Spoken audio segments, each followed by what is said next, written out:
So guys, Married at First Sight this week was so much just drama that took place. Of being a lad, for what? It was so long ago, it shouldn't even be a thing! You brought it up, Morag! The dinner table moments were pretty crazy with Morag and, you know, Josh, and it seemed that they obviously clashed and went back and forth.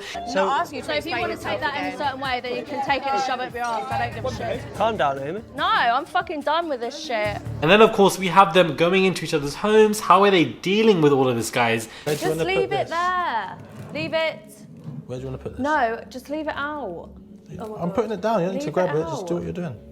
So much happened, and we've got a lot to break down. No, leave it. Just get out of the kitchen. Hey guys, it's Morali. Hope you guys are doing well today. Back at it again with another video. If you have not subscribed, click that button.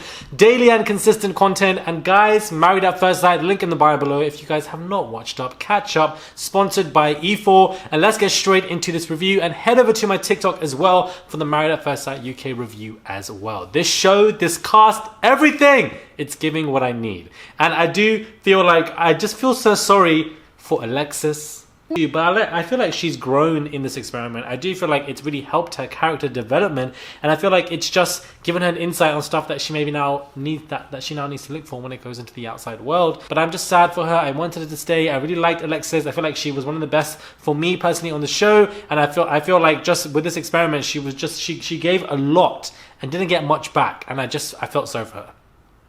I really did for her. Then we also have Amy and Josh, and we see Amy and Taya, and they go back and forth as well, because Taya feels like, you know, Amy is taking digs when Amy's like, you're reading into things way too much, like it's not that serious, you need to calm down. But of course Taya really is bothered by that comment, and I can see why one would be bothered, and of course she just wants to relay and have that conversation with Amy, and I'm glad that she's addressing it head on, because that's what a dinner table moment is for. Married at First Sight, guys, Married at First Sight UK is giving us these table dinner moments of reality TV that I feel like are just so juicy that we don't see this much when it comes to UK reality TV especially, and I'm just so grateful for it, guys, because it's just amazing. We also then have them moving into each other's homes. I do feel sorry for Luke, because I do feel like he's fighting for something that Morag is not fighting for. I just don't think that she's there yet when it comes to, you know, sending affirmations of love. Let's just say she is having a hard time, and her mother and her friends are there. How worried about fitting in to his family? Like, will I fit in here? If he's going to tell his family that he is in love with me, but I'm not there yet, I don't know how they're going to take that. I do feel like Luke is just upset about the whole situation. Luke feels like he's been led on, which is what he's been said. And, you know, are they going to last? That is the question. Are they going to renew their vows? The next week is the final week, I believe. So what's going to happen with that whole situation?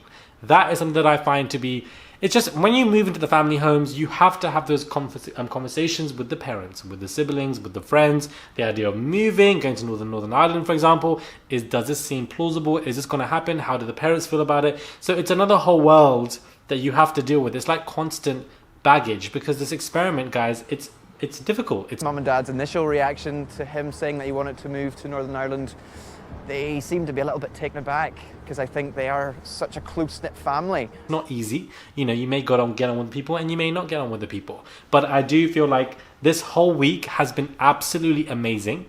I think this reality TV, you know, experiment is just constantly giving us different constantly giving the contestants, you know, the people on the show, different curveballs. And I just want to know who's going to renew their vows.